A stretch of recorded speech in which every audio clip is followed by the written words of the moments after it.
ওকে, আসসালামু আলাইকুম। আজকে আমরা অনুভব চর্চা করব। প্রথম বাক্য এরকম যে বাংলাদেশের শুরুর দশকগুলো থেকে মানে স্বাধীনতা পরবর্তী থেকে আর কি দেশটির শিল্প প্রবৃদ্ধি মূলত শ্রমজীবীর উৎপাদন দ্বারা প্রগঠিত হয়েছে। মানে লেবার ইন্টেন্সিভ দ্বারা গড়ে হয়েছে শুরুর দিকে, মানে স্বাধীনতা পর থেকেই শ্রমজীবীর উৎপাদন দ্বারা গঠিত হয়েছে।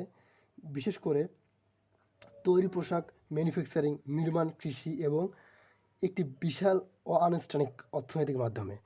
সো এই বাক্যটা শুরু হয়েছে এখান থেকে শেষ হয়েছে। এখানে কিছু কিছু শব্দ আছে শ্রমনিবিড়। শ্রমনিবিড় বলতে কি, বা লেবার ইন্টেন্সিভ, অর্থাৎ যারা লেবারের মাধ্যমে, অর্থাৎ যান্ত্রিক শক্তি ব্যতীত যেটা হয় লেবার ইন্টেন্সিভ, এটা শ্রমনিবিড় বলা হয় আর কি।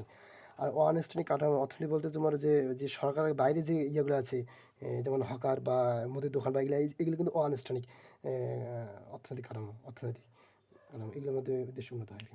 সো যাই হোক, সো যে স্বাধীনতার পর থেকে মানে দেশের শিল্প প্রবৃদ্ধি মূলত শ্রমনিবিড় ছিল আর কি। এরপরে বিশেষ করে ম্যানুফ্যাকচারিং এগুলো দেশটা উন্নত হয়। তো প্রথম বাক্যটা আমরা অনুবাদ করি বাংলায়, ইংলিশে তর্জমা করি, এরকম দাঁড়ায় যে বাংলাদেশের শুরুর দশকগুলো থেকে দেশটির শিল্প প্রবৃদ্ধি মূলত শ্রমনিবিড় উৎপাদন দ্বারা গঠিত। তাহলে বাংলাদেশ দশকগুলো থেকে দেশটির শিল্প প্রবৃদ্ধি, অর্থাৎ বাংলাদেশের দেশটি কিন্তু একই জিনিস।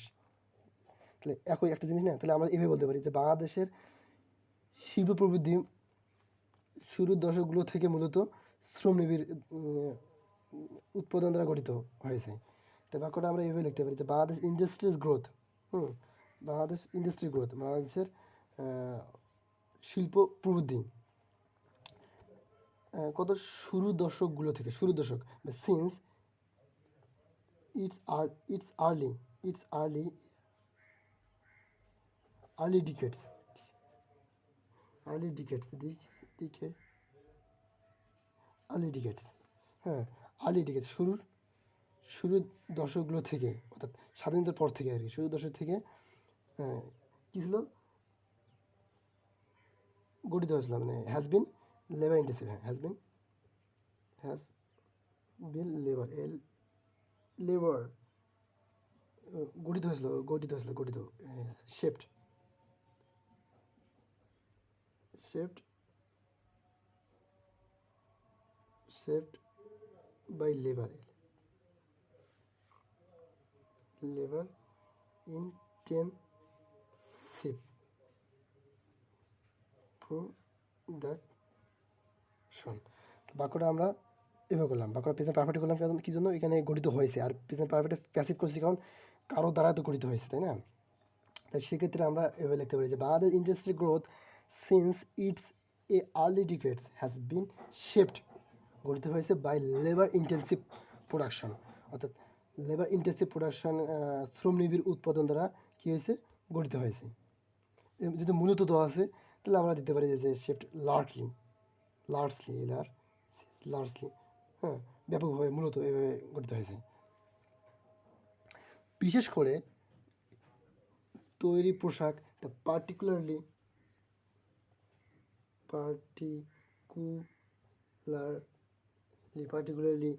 ইন কেসে তৈরি পোশাক, ইন রেডিমেড গার্মেন্টস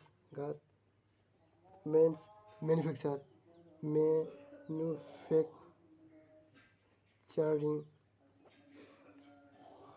তারপর কনস্ট্রাকশন আদর্শক। ওকে, একসাথে দুটো বাক্য লিখে ফেলছি। আচ্ছা, এই বাক্যটা আমরা কী করতেছিলাম না, এখানে ছিল পার্টিকুলারলি ইন রেডিমেড গার্মেন্টস, বিশেষ করে তৈরি পোশাক, তার ম্যানুফ্যাকচারিং, কনস্ট্রাকশন, এগ্রিকালচার কৃষি, এবং ভাস্ট ইনফর্মাল ইকোনমি। ঠিক আছে, এগুলোর মাধ্যমে কী হয়েছে, অর্থনীতি উন্নত হয়েছে আর কি। বাক্যটা মোটামুটি একটু সহজ ছিল। আচ্ছা, পয়েন্ট করে দেখি এরকম যে এই মডেলটি, কোন মডেলটি, ওই লেবার ইন্টেন্সিভ মডেলটি, হ্যাঁ, এই মডেলটি কর্মসংস্থান সৃষ্টি করছে। এই মডেলটি কী করছে, কর্মসংস্থান সৃষ্টি করছে, রপ্তানি আয় ধরে রাখছে এবং বারবার বৈশ্বিক ধাক্কা সামলে ওঠার সময় দেশকে এক ধরনের স্থিতিস্থাপক প্রদান করেছে। তো এটা তিনটা কাজ করছে। একটা হলো কর্মসংস্থান সৃষ্টি করেছে, রপ্তানি আয় ধরে রেখেছে এবং বারবার বৈদেশিক ধাক্কা মানে বৈশ্বিক ধাক্কা সামলে ওঠার সময়, বৈশ্বিক ধাক্কা বলতে মানে যে ঘূর্ণিঝড়, জলোচ্ছ্বাস, তারপরে মহামারী বা যুদ্ধ, এই বৈশ্বিক ধাক্কা সামলে ওঠার সময় দেশকে এক ধরনের স্থিতিস্থাপক প্রদান করেছে। কি লেবার ইন্টেন্সিভ মডেলটি আর কি।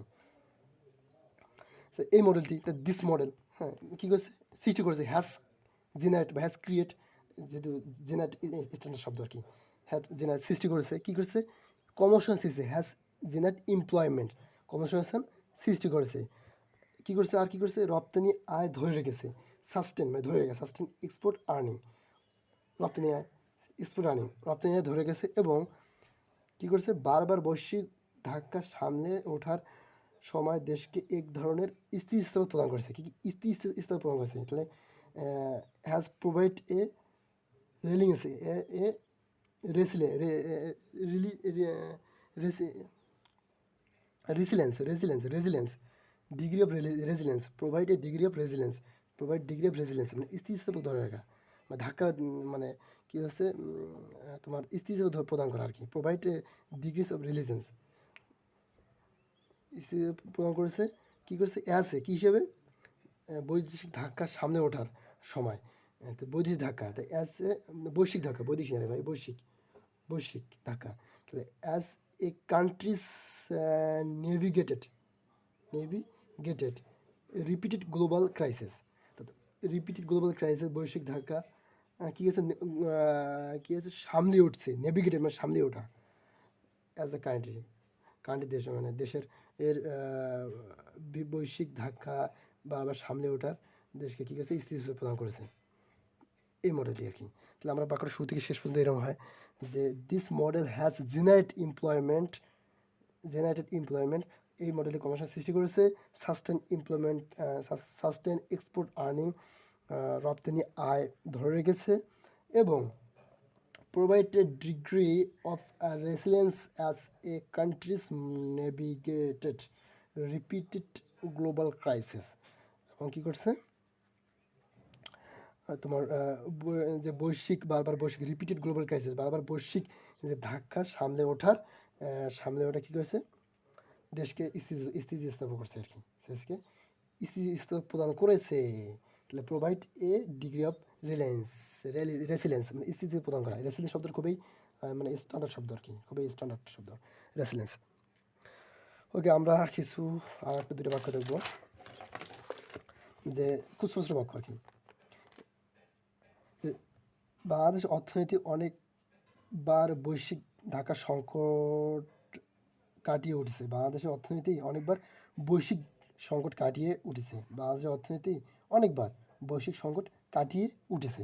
তাহলে বাক্যটা আমরা ইংলিশ যদি করি এরকম হয়, দ্য ইকোনমি অফ বাংলাদেশের অর্থনীতি হ্যাজ নেভিগেটেড মানে কি কাটিয়ে উঠেছে through global crisis many Times, অনেকবার বৈশ্বিক সংকট কাটিয়ে উঠেছে। বাক্যটা যদি অ্যাডভান্সভাবে আমি বলি, অ্যাডভান্স মেথডে, the Bangladesh economy has shown reliance by overcoming repeated global crisis, এটা হবে। আর যদি ইংরেজি আরেকটা বাক্য বলে এরকম যে তৈরি পোশাক খাতে বাংলাদেশের বৈদেশিক মুদ্রা অর্জনে প্রধান ভূমিকা পালন করে, তৈরি পোশাক খাতে বাংলাদেশের অর্থনীতি বৈদেশিক মুদ্রা অর্জনের প্রধান ভূমিকা পালন করে। তাহলে তৈরি পোশাক খাতে আর সেক্টর কি প্লে এ ভাইটাল রোল, খুব গুরুত্বপূর্ণ ভূমিকা পালন করে, হ্যাঁ, ইন এ আর্নিং বাজ ফরেন কারেন্সি বৈদেশিক মুদ্রা পালন করে, এরকম জেনারেল। বাট অ্যাডভান্সে কী হবে যে আর sector play a pivotal role, vital থেকে প্রভিটাল খুবই গুরুত্বপূর্ণ, অত্যন্ত গুরুত্বপূর্ণ ভূমিকা পালন করে, ইন এ আর্নিং মানে এখানে হবে না, এখানে generating foreign exchange for Bangladesh, foreign exchange for Bangladesh, generating foreign exchange for Bangladesh, ঠিক আছে। আবার একটা খুবই হাইলি অ্যাডভান্স দিকে দেখা এরকম হবে যে আর sector is a ministry of Bangladesh foreign exchange earnings. Okay.